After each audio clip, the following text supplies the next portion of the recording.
नज़म के साथ कहीं कहीं आपको नजर आया होगा नीचे लिखा हुआ है जीम, सिर्फ एक जीम लगा हुआ है, यानी जेल के दौरान अंदाजा करें वो जीम इसलिए लगा हुआ है कि वो नज़म है जो जेल में उन्होंने लिखी।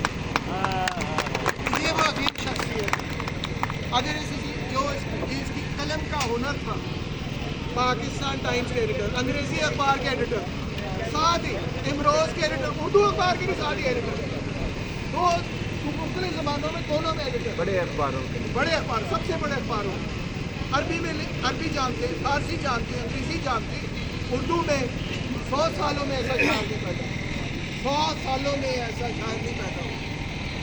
और वजह ये नहीं सिर्फ कि कलम का हुनर है, वजह ये नहीं सिर्फ कि उनके अल्फाज कितने ताकतवर थे, सबसे बड़ी वजह ये है कि उनकी सोच का मयार, उनके अफकार की बुलंदी और उनकी इंसान दोस्ती, गरीब के लिए दोस्ती, उनकी मजलूम के लिए, महकूम के लिए, मजदूर के लिए दोस्ती। इतने बड़े इंसान ने हर इंसान के लिए, रेडी वाले के लिए यूनियन बनाया, टांगे वाले के लिए यूनियन बनाया, रेलवे वर्कर्स यूनियन के वो सदर रहे, रेलवे की स्ट्राइक हुई पटरी पे जाकर, पोस्टमैनों की यूनियन के सदर रहे, रेलवे की हड़ताल हुई, मुझे रेलवे के वर्कर बताते हैं, रेलवे की हड़ताल हुई, रेलवे के वर्कर पटरी पे बैठे हुए थे, उन्होंने भी अपने जूते उतार लिए, नंगे पैर जाके पटरी पे बैठ गए। हम नहीं उठेंगे यहाँ से जब तक कि मजदूरों के मुतालबात नहीं माने जाए। ये वो अजीम शख्सियत थी, इनकी सोच, इनका नज़रिया, उसको अमली जामा पहनाना हमारा फर्ज है। सर एक सवाल पूछ सकते हैं मैं आपसे, अगर आप बहुत ही मुतासिर तकरीर की आपकी, बहुत मज़ा आया, लेकिन मैं जानना ये चाह रहा था कि पाकिस्तान के बड़े प्रॉब्लम्स में से तबकाती कशमकश को बहुत बड़ा मसला है, लेकिन हम एक अजीब किस्म की कॉलोनाइजेशन का भी शिकार हैं, right from the very beginning. हम ब्रिटिश कॉलोनाइजेशन की तो बात करते हैं, लेकिन उर्दू और पंजाबी कॉलोनाइजेशन की बात नहीं करते, जो पाकिस्तान की सबसे बड़ी बदकिस्मती है। उस उर्दू कॉलोनाइजेशन में पाकिस्तान में जिस किस्म की एथिक्स को अपर क्लास रिवाइज किया है, शायद सब उसकी नुमाइंदा है।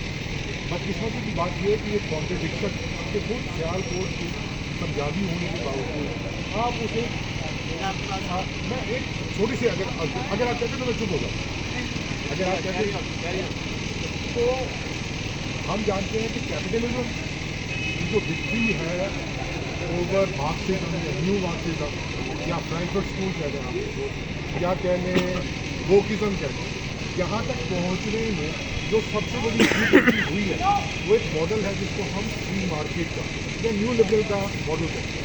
उस न्यू लिबरल मार्केट में जो मंडी सजाई है उसकी ज़बान सबसे बड़ी पाकिस्तान में उर्दू है, और फैज़ और फैज़ के नाम पर ये मेला फ्री मार्केट का एक भद्दा दाग है, जिससे बैठ के हम रोमांटिसाइज कर रहे हैं कि हमारा लेफ्ट मजदूरों को ताकत है। हमें शर्म आनी चाहिए एज ए लेफ्टिस्ट, वाकई मैं आपकी बात कर रहा हूँ आज जो इस बड़ी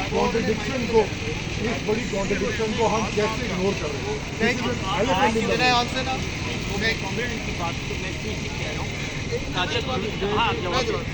उन्होंने तो माइक भी लगाया है, मैं खड़ा हूँ। माइक दे दो ताकि जवाब भी आने नहीं कोई ताकि अगे जिसे आने होना है। दोस्तों, ये सवाल इन्होंने जो रखा ज़बान के एतबार से, ये पहली दफ़ा सवाल नहीं रखा, कई दफ़ा बाएं बाजू ने इसको डिबेट किया। इसमें एक बड़ी लाजवाब किताब है सर, तो मैं आपकी कोशिश से, वो है डॉक्टर तारिक रहमान साहब की किताब। उस किताब का नाम है from Hindi to Urdu, Oxford University की चली और उसको इनाम भी मिला, प्राइज़ मिला बहुत बड़ा। उस किताब में वो ये लिखते हैं, इस बात को समझना, उस किताब में वो ये फरमाते हैं कि तकरीबन जब पर्शियन एज शुरू हुई, यानी कि जब यहाँ पे पर्शियंस वगैरह आए और यहाँ पे मुसलमानों की मुख्तलिफ रियासतें बनी, उस पीरियड के अंदर, यानी कि पिछले 1000 साल के पीरियड के अंदर यहाँ की जो लैंग्वेजेस थी, वो कुछ लैंग्वेजेस नॉर्थ इंडिया की मर्ज होनी शुरू हुई। सर क्या हुई? मर्ज। और जब वो मर्ज हुई, उसके नतीजे में एक लैंग्वेज बनी जो नॉर्थ इंडिया की प्लेन की लिंगुआ फ्रांका बनी। उसको हिंदी भी कहा जाती है, ہندوستانی بھی کہا جاتا ہے، اور اس کے اندر لیٹ 19 اور ارلی 20 سینچری میں ایک لڑائی اس پر شروع ہوئی۔ کوئی بھی یہ بات نہیں پہچانتا تھا کہ اردو علیحدہ ہے اور ہندی علیحدہ ہے، سب اس کو ہندوستانی بولتے تھے، کچھ اس کو ہندوی بولتے تھے، اور بھی اس کے نام تھے، ریختہ وغیرہ۔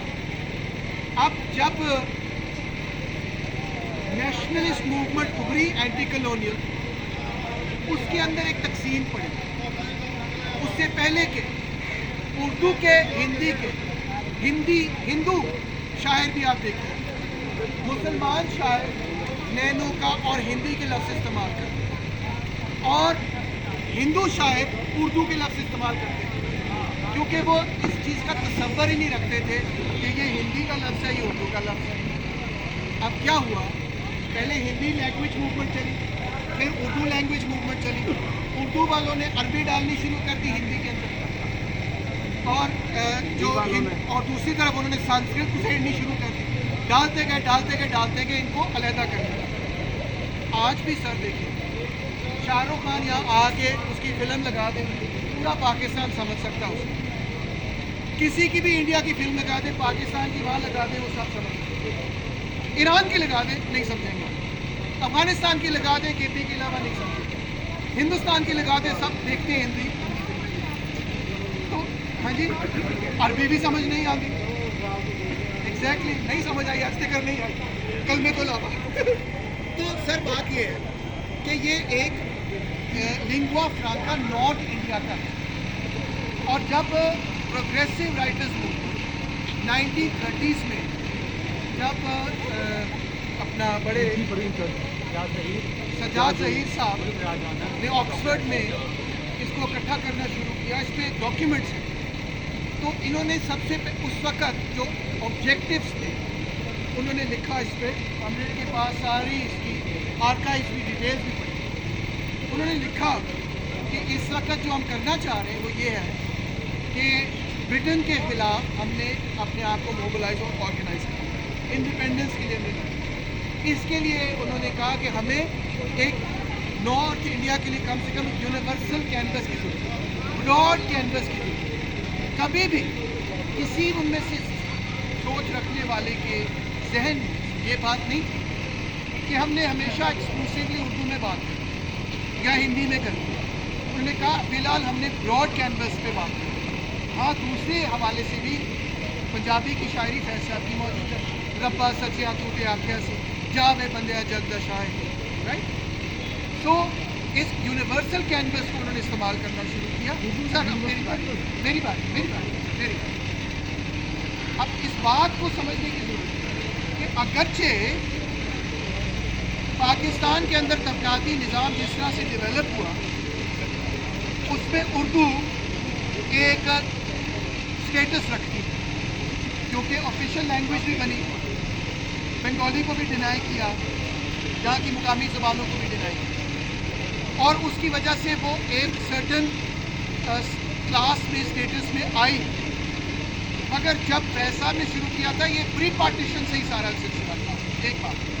دوسری بات، اگر ہم یہاں سے اٹھ کے چلے جائیں لکھنؤ یو پی تو، اور آپ کو پتہ ہوگا تو وہاں جو عام مزدور ہے وہ اردو زبان ہے، اس کی اور کوئی زبان نہیں۔ تو عرض یہ ہے کہ اردو ہندوستانی، اردو چھوڑ ہندوستانی زبان بس کچھ علاقوں میں ایک سٹیٹس دلیل کا رکھتی ہو، that extent I agree with, مگر بحیثیت زبان وہ ایک اور سٹیٹس بھی رکھتی ہے۔ نمبر ایک یہ کہ وہ ایک قوم کے لوگوں کی زبان ہے، اور قوم کے اندر مختلف طبقات ہوتے ہیں، اور ورکنگ کلاس میجورٹی ہوتی ہے قوم کے اندر، محنت کش طبقہ، وہاں کے کسان بھی اردو میں بات کرتے ہیں، غریب کسان بھی، بے زمین کسان بھی۔ اور دوسری بات یہ کہ کوئی نہ کوئی زبان ہر معاشرے میں لنگوا فرانکا بن جاتی ہے۔ اگر وہ خود رو طریقے سے بنے، ڈیموکریٹک طریقے سے بنے تو ہم کہتے ہیں یہ سب سے اچھا ہے، اگر وہ توہد سے بنے تو ہم کہتے ہیں یہ سب سے برا ہے۔ جہاں پہ لوگ اکٹھے رہیں گے وہ ایک لنگوا فرانکا بنائیں گے، انیویٹیبل ہے، ہر یورپ کے اندر بھی ہے، ہر خطے میں، افریقہ میں میں نے ٹریول کیا وہاں بھی ہے، ایشیا میں بھی ہے، ईस्ट एशिया।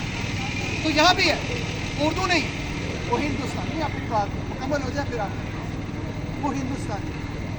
हमारे लिए कार्ल मार्क्स जो कि एक जर्मन था, जर्मन ज़बान में लिखा, अगर कोई जर्मन यहाँ पे आ जाए तो कॉलोनियलिज्म की तारीख, यूरोप की तारीख की वजह से, या कोई गोरा आ जाए, उसका स्टेटस पाकिस्तानी सोसाइटी में ऊपर होगा।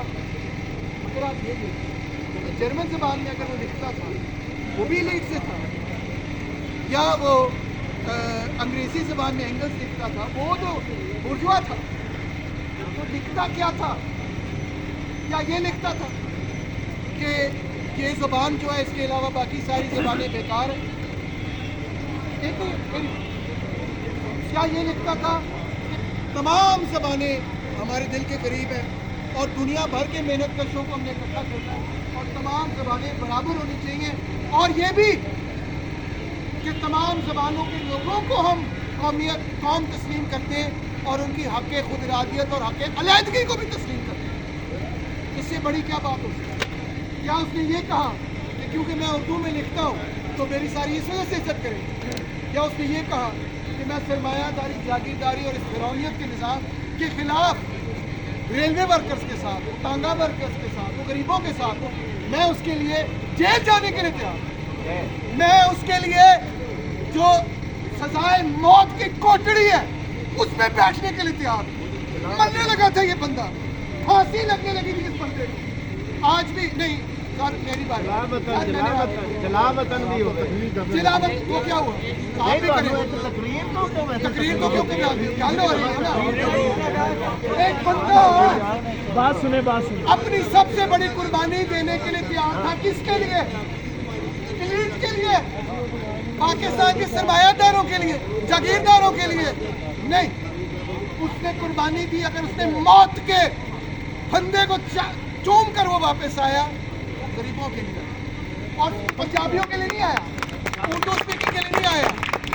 उसने लिखा दुनिया भर के मजदूरों के लिए, महकूमों के लिए। उसने फ़लस्तीन पर भी लिखा, उसने लेबनान पर भी लिखा, उसने स्टालिनग्राड पर लिखा, उसने चीन के इनकलाब, वियतनाम के इनकलाब। कौन सा इनकलाब है जो उसने नहीं लिखा? अब पाकिस्तान की पूरी तारीख उसकी शायरी के ज़रिए पढ़ सकते। तो ऐसे इंसान को मैं ये कहूँ कि हमें को शर्म आनी चाहिए कि जहाँ फैज़ का नाम लिया जाए मैं वहाँ ना जाऊँ, बल्कि मैं तो जाऊँगा वहाँ पे। एक सेकंड, और मैं कहूँगा कि फैज़ एलाइड बैंक का नहीं है, फैज़ गरीबों का, मजदूरों का, किसानों का। नहीं डिबेट तो नहीं हो रही ना, आपने सवाल करना तो सवाल किया, मैं जवाब दे रहा हूँ। तो दोस्तों बात यही है। हाँ मैं मानता हूँ, देखिए मैं मानता हूँ आपकी बात, मैं मानता हूँ कि बाएं बाजू आज वहाँ पर नहीं है जहाँ पे इसको होना चाहिए। अगर बायां बाजू मजबूत होता तो हमें कोई ज़रूरत नहीं, हमें किसी स्पॉन्सरशिप की कोई ज़रूरत नहीं, हम खुद अपने फेस्टिवल्स करते। जिस तरह फैज़ अहमद फैज़ की जब वफात हुई सर, तो पहली बरसी किसने मनाई होती पता है आपको? रेलवे वर्कर्स यूनियन, और रेलवे के शेड में मनाई गई। अगर आज ट्रेड यूनियन आप आए ना, ये लेबर के लीडर बैठे हैं यहाँ, आप आए ट्रेड यूनियन को मजबूत करें। ट्रेड यूनियन मजबूत हो तो हम रेलवे शेड में दोबारा मनाएं। हम मनाते हैं, आज भी मनाते हैं। तो बात यही है कि हमने लेफ्ट को मजबूत करना। जहाँ पे अब ये बात सुने, मेरी कोई बेइज्जती नहीं कि मैं दुनिया के किसी प्लेटफॉर्म पे जाऊँ और वहाँ पे इनकलाब की बात करूँ, चाहे वो जियो, चाहे वो CNN हो, चाहे वो BBC हो, चाहे वो अलहमरा हो, चाहे वो कोई फेस्टिवल हो, थिएटर कल्चरल फेस्टिवल। क्योंकि मेरा दिल साफ है, मैंने हर जगह जाके कलमा हक सुनाना है और जहाँ मुझे स्पेस मिलेगी वहाँ जाके सुनाऊंगा। और जो लोग ये सबक सिखाते हैं कि हमें ऐसी स्पेस में नहीं जाना चाहिए, वो सियासी वर्कर नहीं हो सकते। क्योंकि सियासी वर्कर इस बात को समझता है कि आपने उस जगह भी जाकर अपनी जगह और बनानी है जहाँ पे आपकी कोई बात सुनने के लिए तैयार भी ना हो, जहाँ पे आपको स्पेस मिले। और यहाँ तो स्पेस ही स्पेस है, ये तो है ही हमारी स्पेस, ये उनकी स्पेस नहीं, हमारी स्पेस है। बात तो करने देना हमारी नहीं क्यों? आप अब हमारी बात कॉमरेड एक बात तो करने देना मैडम 6 बजे आपकी बात होगी अब आपने जाना है हाँ तो ये तो देखिए एक तो पहली बात तो ये है पहली बात तो ये है अच्छा, कि सर, मैंने बात ये नहीं ये है। कहा कि उर्दू बुरी है या पंजाबी बुरी है सर आप बात कर लें मगर मैं आपसे इजाजत चाहूँगा ਦੁਨੀਆ ਉੱਤੇ ਲੱਖ ਫਕੀਰਾ ਐਸਾ ਬੈਨ ਖਲੋਣ ਦੁਨੀਆ ਉੱਤੇ ਲੱਖ ਫਕੀਰਾ ਐਸਾ ਬੈਨ ਖਲੋਣ ਕੋਲ ਹੋਵੇ ਤੇ ਅਸਲ ਲੋਕੀ ਜੁੜ ਜਾਵੇ ਤੇ रोन ਆਪ ਸੁਣ ਲੈ please please please please please मेरी बात सब साथियों से रिक्वेस्ट है जरा इनके लिए तालियां बजाएं अच्छा सवाल किया आपका जमहूरी रवैया नहीं है नहीं मेरा नहीं